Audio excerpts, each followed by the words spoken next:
सौनकादि ऋषि सूत जी से कहते हैं कि हे ऋषियों, संसार में अंडज, पिंडज, स्वेदज और उद्भिज 4 प्रकार की अलग अलग खानियां, अलग अलग योनियां, जिनमें अनेक प्रकार के जीव जंतु रहते हैं।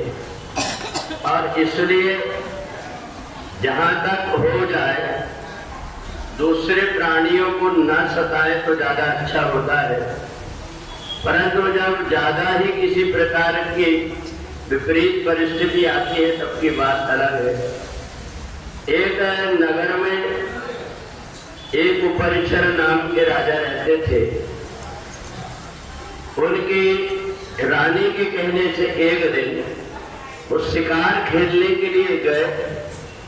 उस समय पर एक इच्छाधारी नाग और नागिन दोनों नाग नागिन का रूप धारण करके वन में विचर रहे थे।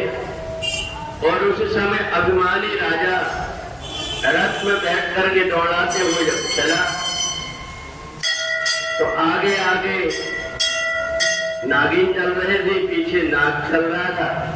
नागिन तो निकल गई, परंतु जैसे ही नाग सामने आया तो राजा के रथ से उसके प्राण निकल गए। अब तो नागिन बड़ी क्रोध में आ गई। नागिन का मन हुआ कि राजा को अभी बदला ले लेना चाहिए, परंतु उन्होंने सोचा कि अगर किसी व्यक्ति को जैसा मेरा नाग तड़प तड़प करके मरा है ऐसे ही मारूं तो ज्यादा अच्छा है। और उसके राजा के 4 बेटे थे। एक दिन जब वो वहीं आकर के सर्प ने डस लिया और उसकी तुरंत मृत्यु हो गई। राजा थोड़ा सतर्क हो गया। दूसरे बेटे की जब शादी की बात आई उसने सब प्रकार के पहरेदार लगा दिया और राजा ने अच्छी तरीके से विवाह करके लेकर के आया। पर जैसे घर के दरवाजे में प्रवेश करता है, चौखट में वही नागिन बैठी थी, उसने डस करके दूसरे बेटे को भी अपना ग्रास बना दिया। इस प्रकार से तीसरे बेटे के समय राजा ने सोचा कि किला के अंदर बैठ करके और यहीं पर विवाह करूंगा। सारा विवाह कार्यक्रम संपन्न हुआ, 7 भावरे हुए। और उसी समय पर जब कन्या वर को जयमाला पहनाने लगी तो माला में छोटे से रूप बना करके नागिन ने उसके गले में डस दिया और वह तुरंत नहीं गिर गया। अब तो राजा बड़ा दुखी हो गया। एक बेटा बचा हुआ है। मन में विचार किया कि क्या करे। तब उसको पता लगा कि एक गांव में एक राजकुमारी जो श्रावण के महीने में भगवान शिव का पूजन करती है और उसके ऊपर भगवान की बड़ी कृपा है। उन्होंने कहा कि ठीक है, ऐसी घटना हुई है, तुम्हें विवाह करने को तैयार हो।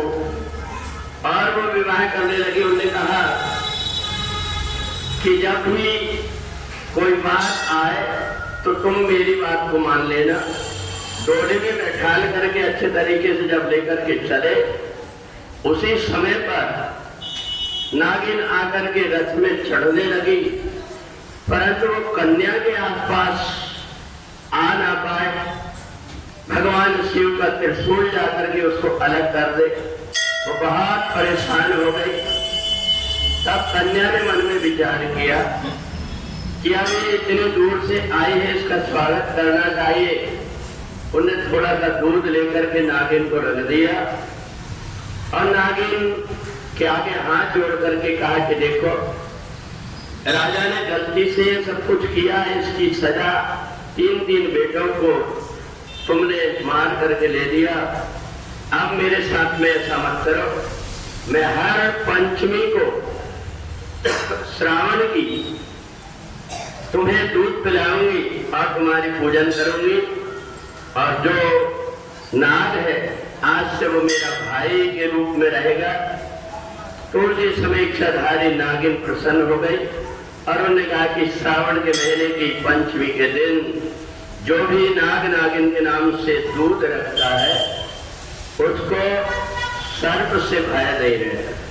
बोली सच्चिदानंद भगवान की जय।